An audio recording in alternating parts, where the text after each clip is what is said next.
Happy Wednesday, kids. And last night, oh man, that was a case of I should have known better. My goodness. Anyway, heading down I-75 towards the Dayton-Cincinnati area, and my clock was kind of running towards its end, so I was kind of planning, well, you know what, I'd kind of like to grab a shower, and I kind of like to grab something to eat other than, you know, stuff I have in the truck. And so I thought, well, you know what, I'll blow by these nice rest areas that have plenty of spots open as I'm passing them. And by the way, I generally prefer to stay at rest areas than truck stops, just generally because they're quieter. But I'm thinking, no, I want to get a shower, you know. So okay, so our company, we do Pilot Flying J, that's where all my points are. So I'm looking and I see there's a Pilot midway between Dayton and Cincinnati, and then shortly after that there's a slightly larger, actually quite a bit larger, Flying J. So I put them both in the GPS and I figure I'll stop at the Pilot first, and then if, you know, nothing's available, I'll head to the Flying J, which is a larger truck stop. So that's what I did, and pulled into that Pilot first, and I don't know what the hell I was thinking, but I saw a bunch of open reserve spots because, of course, everything else was closed, was occupied. The place was an absolute zoo.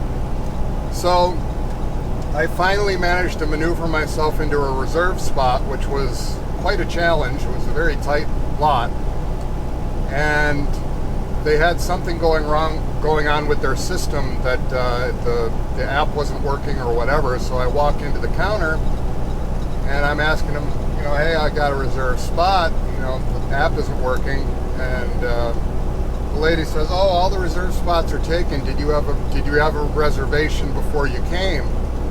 I'm like, oh shit, no, I hadn't even thought of that, because, you know, I'm in Ohio, so I'm not used to being this far east, right? So as you get farther and farther east, the more parking just becomes an absolute nightmare to find.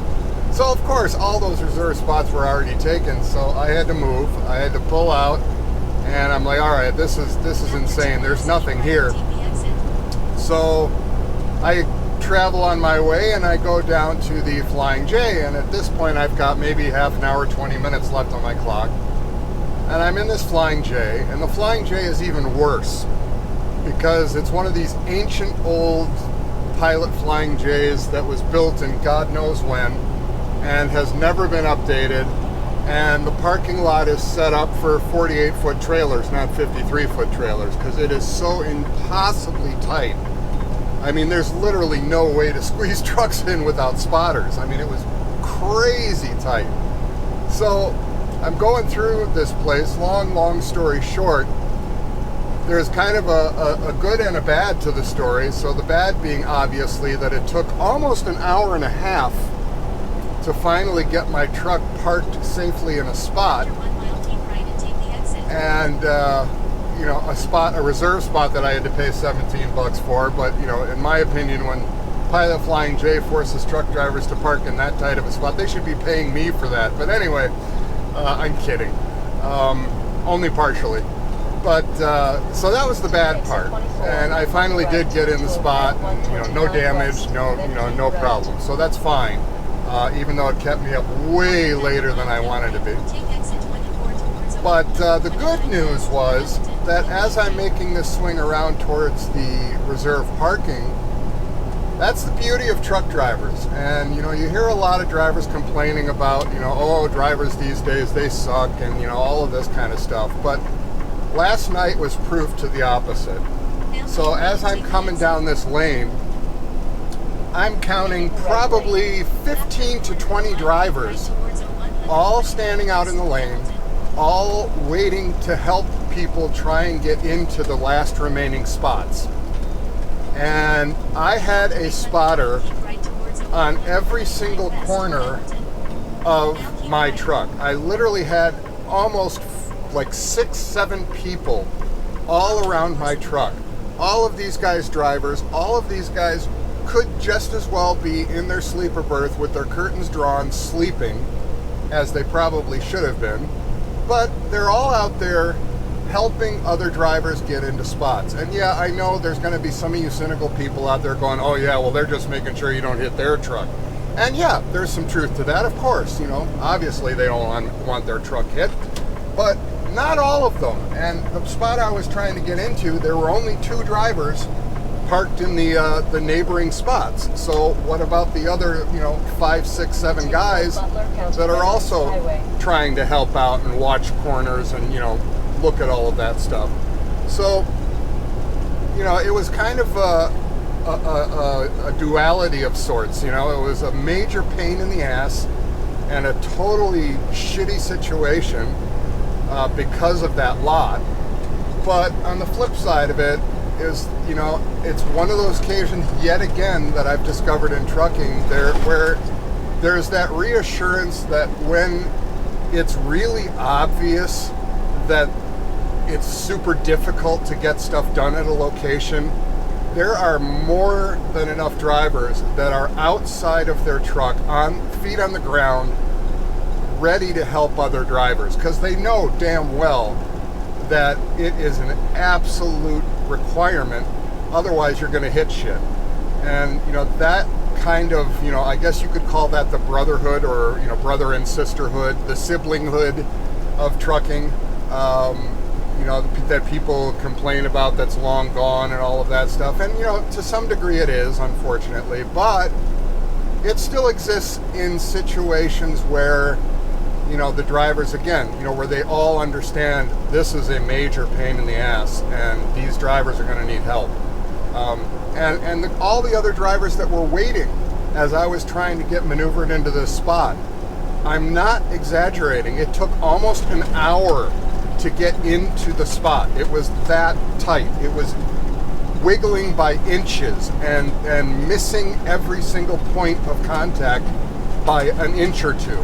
And all of these guys watching and hand signaling in the right way, which was nice. They knew how to hand signal, which was great. But, the other drivers that are all lined up and all waiting for me to get my ass in a parking spot, not a single one of them honked, not a single one of them getting pissed off, not a single one of them pulling their brakes, hopping out of their truck and getting huffy and, oh, what the fuck, can't you? None of that. Because every single one of those drivers, myself included, as I was waiting to get my turn to get into a spot, realized by looking at what was going on that they were going to be next.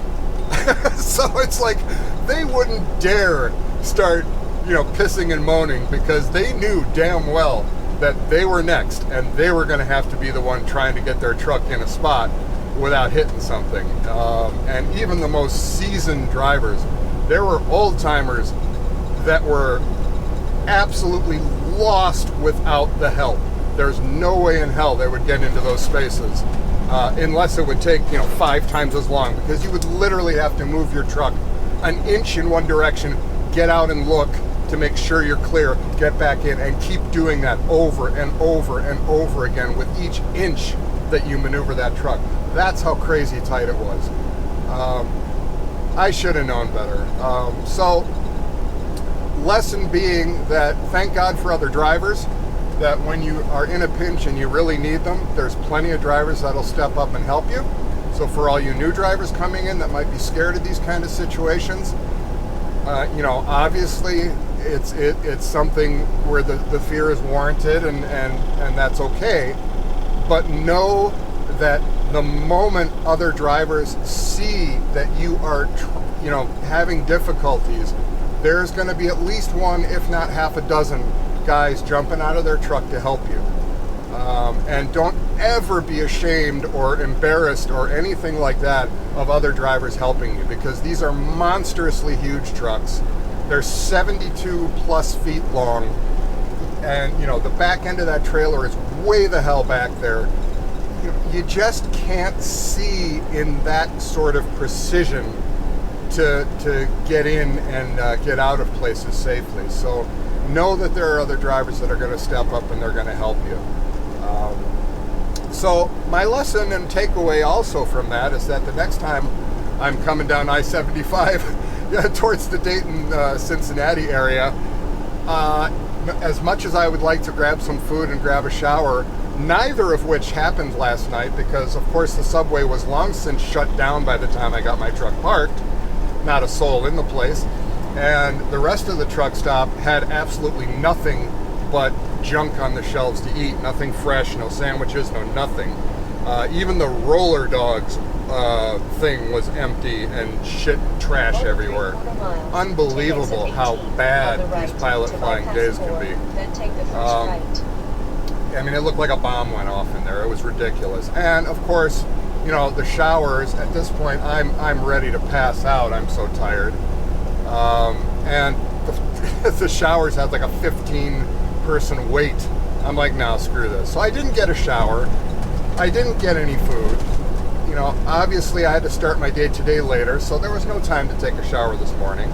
So, you know, what was the point of all of that? I should have just pulled into the damn rest area, shut it down, ate what I had in the truck, and then, you know, worry about taking a shower during the day today, which at some point I'm going to stop, you know, when I'm at a better truck stop in a better area, and then I'll grab my shower. But, man, what a crazy night. So anyway, onward and upward, we're heading towards a Menards store location with a loaded trailer from the Holiday City, DC, and we are going to be hitting that place in the next 5 minutes and getting offloaded.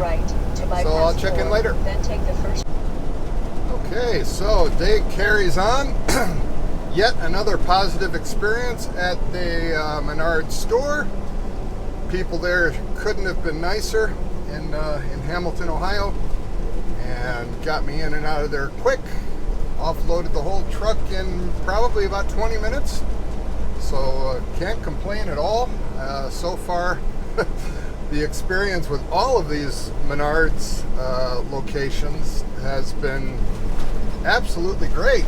So I love the way they do stuff, and all of their employees that I've encountered have been great. So hopefully that trend continues. And we are now rolling through Ohio and heading from the Dayton, Cincinnati area where Hamilton is. It's very close to Cincinnati.